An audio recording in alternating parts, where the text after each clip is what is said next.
နိုင်ငံရဲ့အလှပဆုံးနဲ့အံ့ဩစရာအကောင်းဆုံးတီယန်းမန်တောင်တန်းကြီးသို့မဟုတ်ကောင်းကင်တကားပေါက်စီကနေစိတ်လှုပ်ရှားစရာနောက်ဆုံးရသတင်းထူးတွေကိုတင်ဆက်ပေးသွားမှာဖြစ်ပါတယ်။အခုချိန်မှာတရုတ်နိုင်ငံရဲ့ကောင်းကင်တကားပေါက်ဟာခရီးသွားဧည့်သည်တွေနဲ့အလွန်ကိုစီကားနေပြီးထူးခြားတဲ့အပြောင်းလဲတချို့ရှိနေပါတယ်။ပထမဦးဆုံးသတင်းစကားအနေနဲ့တီယန်းမန်တောင်ရဲ့နမဲကျော်မှန်လျှောက်လန်းတွေစီတွားရောက်ဖို့ပြင်ဆင်နေသူတွေအတွက်အရေးကြီးတဲ့အသိပေးချက်တစ်ခုရှိနေပါတယ်။အဲ့ဒါကတော့တောင်ထိပ်ပေါ်မှာရှိတဲ့အရှိတ်ချမ်းမှန်လျှောက်လန်းကိုမေလ12ရက်နေ့ကစပြီးယာယီပိတ်ထားလိုက်ပြီဖြစ်ပါတယ်။ဒါဟာခရီးသွားဧည့်သည်တွေရဲ့ဘေးကင်းလုံခြုံရေးကိုအပြည့်အဝအာမခံချက်ပေးနိုင်ဖို့နဲ့ပုံမကောင်းမှုနဲ့အတွေ့အကြုံတွေပေးနိုင်ဖို့အတွက်ဗတ်စုံပြုပြင်ထိန်းသိမ်းရေးလုပ်ငန်းတွေလှုပ်ဆောင်နေတာကြောင့်ပဲဖြစ်ပါတယ်။ဒါပေမဲ့စိတ်ပြတ်သွားစရာတော့မလိုပါဘူး။ရင်ခုန်စိတ်လှုပ်ရှားစရာကောင်းတဲ့ပန်လုံချောက်ကမ်းပါမှန်လျှောက်လန်းနဲ့အနောက်ဘက်ချမ်းမှန်လျှောက်လန်းတွေကတော့ပုံမှန်အတိုင်းဆက်လက်ဖွင့်လှစ်ထားစေဖြစ်ပါတယ်။တိမ်ပင်လယ်တွေအပေါ်မှာလမ်းလျှောက်ရတယ်လို့ခန်းစားချက်မျိုးကိုပေးစွမ်းနိုင်တဲ့ဒီမှန်လျှောက်လန်းတွေကိုတော့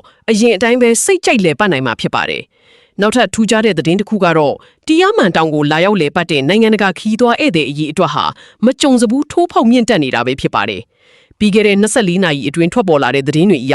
ကမ္ဘာလက်ခီးသည်တွေဟာတရုတ်နိုင်ငံရဲ့မြို့ကြီးပြကြီးတွေထက်အခုလိုသဘာဝအလှပတွေနဲ့ပြည့်နှက်နေတဲ့တီယာမန်တောင်လိုနေရာမျိုးတွေကိုပုံမူစိတ်ဝင်စားလာကြပါတယ်။ဒီလိုအလုံးအရင်းနဲ့လာရောက်မှုကြောင့်လက်မှတ်အယောင်ဌာနတွေမှာလည်းအလူအယက်ဖြစ်နေပါတယ်။တီယာမန်တောင်စီမံခန့်ခွဲရေးအဖွဲ့ကတရက်ကိုလူဦးရေ3000ခွဲအထိပဲကန့်သတ်ထားတာကြောင့်လက်မှတ်တွေဟာရက်ကြိုတင်ပြီးကုန်ဆုံးနေတာဖြစ်ပါတယ်။အထူးသဖြင့်မေလ18ရက်18ရက်နဲ့20ရက်နေ့တွေအတွက်လက်မှတ်တွေဟာအခုကလေးကလုံးဝကုန်သလောက်ဖြစ်နေပြီလို့သိရပါတယ်။ဒါကြောင့်ကောင်းကင်တကားပေါက်စီကိုတွားရောက်ဖို့စီစဉ်နေသူတွေအနေနဲ့မိမိတို့တွားမယ့်အချိန်ကိုတေချာတွက်ချက်ပြီးလက်မှတ်တွေကိုကြိုတင်ဝယ်ယူထားကြဖို့အထူးအကြံပြုချင်ပါတယ်။တီယန်းမန်တောင်ရဲ့လဲပတ်မှုအချိန်စရာနဲ့ပတ်သက်ပြီးတော့လဲတိကျတဲ့အပြောင်းအလဲတွေကိုထုတ်ပြန်ထားပါတယ်။တောင်ပေါ်ကိုတက်ရောက်နိုင်မဲ့ဂိတ်တွေကိုမနက်8နာရီမှာစတင်ဖွင့်လှစ်ပေးမှာဖြစ်ပြီးလက်မှတ်ရောင်းချမှုကိုတော့မနက်9နာရီခွဲကနေညနေ4နာရီထိပဲပြုလုပ်ပေးသွားမှာဖြစ်ပါတယ်။အရေးကြီးဆုံးအချက်ကတော့ညနေ4နာရီထိုးတာနဲ့အဝင်ဂိတ်တွေကိုအပြည့်ပိုင်ပိတ်လိုက်မှာဖြစ်လို့နောက်ကျပြီးမှရောက်လာသူတွေအနေနဲ့တောင်ပေါ်တက်ခွင့်ရတော့မှာမဟုတ်ပါဘူး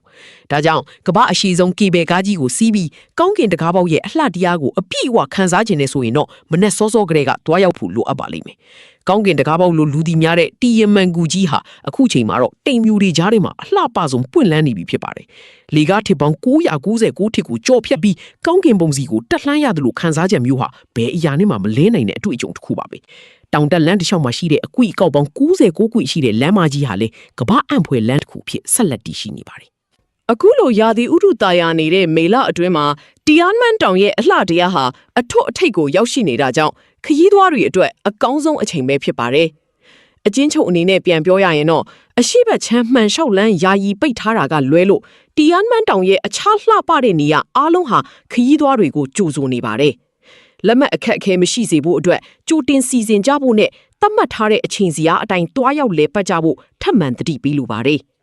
တဘာဝတရားရဲ့ထူးခြားစံပြတဲ့လက်ရမွန်ဖြစ်တဲ့ကောင်းကင်တကားပေါက်တီယန်းမန်တောင်တန်းကြီးစီကနောက်ဆုံးရသတင်းတွေကိုတင်ဆက်ပေးခဲ့တာဖြစ်ပါတယ်။ဇဝန News ကနေတင်ဆက်ပေးနေတာဖြစ်ပါတယ်။